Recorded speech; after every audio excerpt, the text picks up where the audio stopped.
আমি এখন টক ঝাল মিষ্টি কাশ্মীরি আচার বানাইতেছি। এই যে এখন তো আমের সিজন না, এখন তো জুলাই মাস শেষ। আমরা এটা এখন যে আশ্বিনী আমটা আছে সেই আশ্বিনী আমটা দিয়ে আমরা এখন কাশ্মীরি আচার বানাবো। বন্ধুরা, এখন তো আম সিজন শেষ, কাঁচা আম তো পাওয়া যায় না, খুব কম গাছের মধ্যে বাংলাদেশের আম, রাজশাহীর সেই আশ্বিনী আমটা পাওয়া যায়। সেই আশ্বিনী আমটাই আমি এইভাবে কেটে নিছি, গুছি গুছি করে কেটে নিছি। এখানে দুইটা আম আছে, দুইটা আমে হাফ কেজির বেশি আছে। একটা আম 300 গ্রাম করে, দুইটা আম 600 গ্রামের বেশি আছে।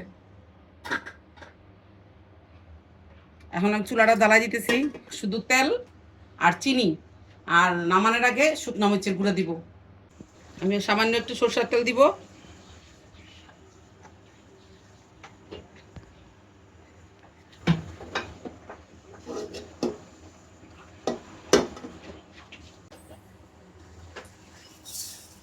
এক চামচ চিনি দিলাম।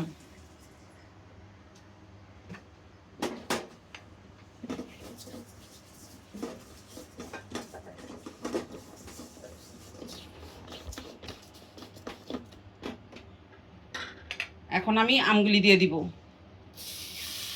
আমগুলি আমি ধুয়ে কাইটা লবণ দিয়ে মাইখা রাখছিলাম, তারপর ধুইয়া ছাঁকনিতে ঝরাইতে দিয়েছিলাম, পানি ঝরাই নিছি। 15-20 মিনিট লবণ দিয়ে রাখছিলাম। লবণটা দিলে কি ভিতরে যে একটা এক্সট্রা পানি থাকে, পানিটা বাইরে গেছে।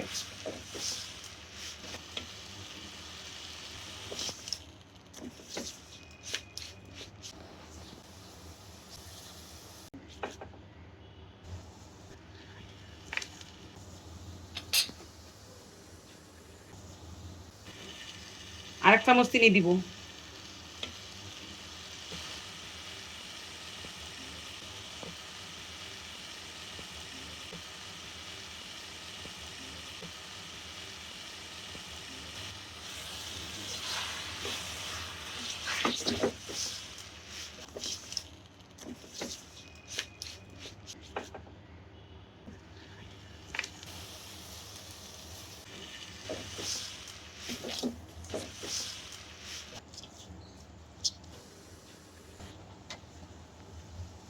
আমি ফুল আঁচে বাড়াই দিলাম।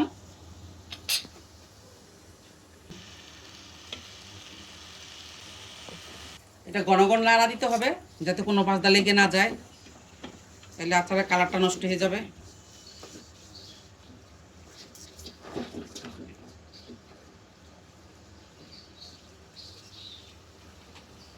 এই যে এই আমটা দিয়ে এখন জেলি বানানো যায়।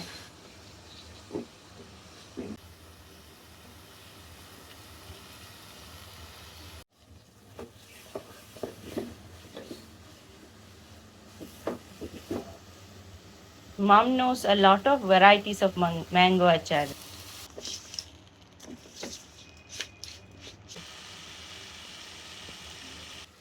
আমি সব আচার বানাইতে পারি, চোকলা সারা, চোকলা দেয়া, কাশ্মীরি, কাশ্মীরি আচার বানাইতে পারি, তারপরে আচার বানাইতে পারি, কাসুন্দি আচার বানাইতে পারি, ডাল টক মিষ্টি আচার বানাইতে পারি, চোকলা সহ ডাল মিষ্টি আচার বানাইতে পারি, আম সত্ত্ব বানাইতে পারি, মুরব্বা বানাইতে পারি।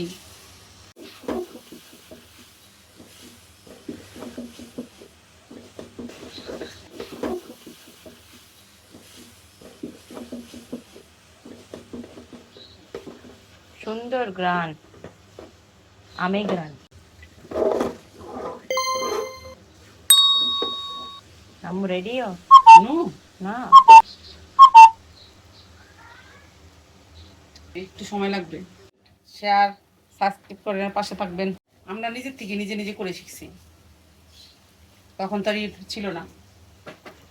that's how I thought as well. Those generation, they learn from their mistakes. They try until they get it. আরেকবার বলো। আমি একটু তেল দিতেছি, সরিষার তেল।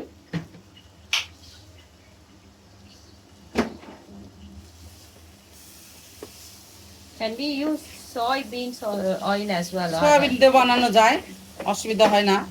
সরষের তেল দিয়ে বানালে ফ্লেভার একটু বেশ ভালো লাগে, ফ্লেভারটা ভালো আসে, গ্রানটা।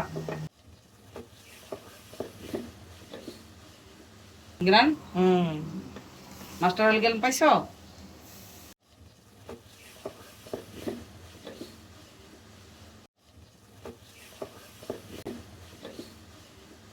শুকনা মরিচ গরম করে হাতে ক্রাশ করে নিছি।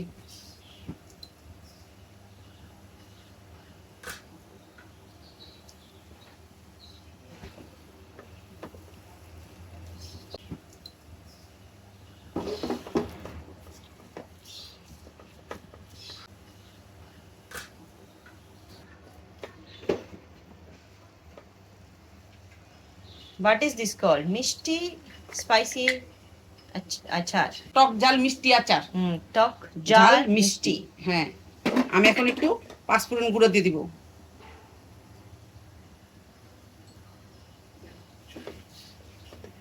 আমার আচারটা হয়ে গেছে। এই আচারটা দিয়ে পরোটা, তারপরে খিচুড়ি, পোলাও, ডাল ভাত সব কিছুতে খাওয়া যাবে।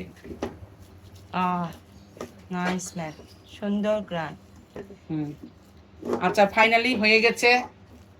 আচারটা যদি আপনাদের পছন্দ হয় সবাই মিলে একটা করে লাইক, কমেন্ট, শেয়ার করবেন। আর আপনারা এইভাবে রান্না করে খেয়ে দেখবেন, অনেক টেস্টি হয়, অনেক মজার হয়।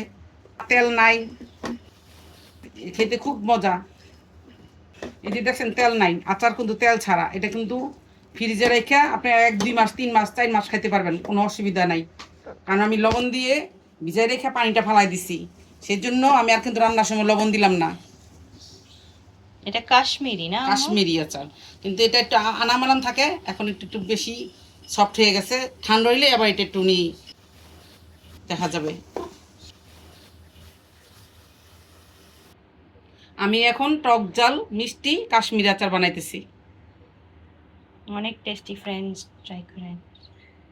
সবাই মিলে যদি পছন্দ হয় তাহলে একটা করে লাইক করেন, শেয়ার করেন, পাশে থেকেন, সাবস্ক্রাইব করেন, কমেন্টের মাধ্যমে জানাবেন কেমন লাগলো। দেখছেন আস্তে আস্তে ঠান্ডা হইলে পরে অন্যরকম হবে। এটা এই যে চিকচিক করতেছে, ঠান্ডা হইলে এটা অন্যরকম লুক দিবে, গেলে আসবে।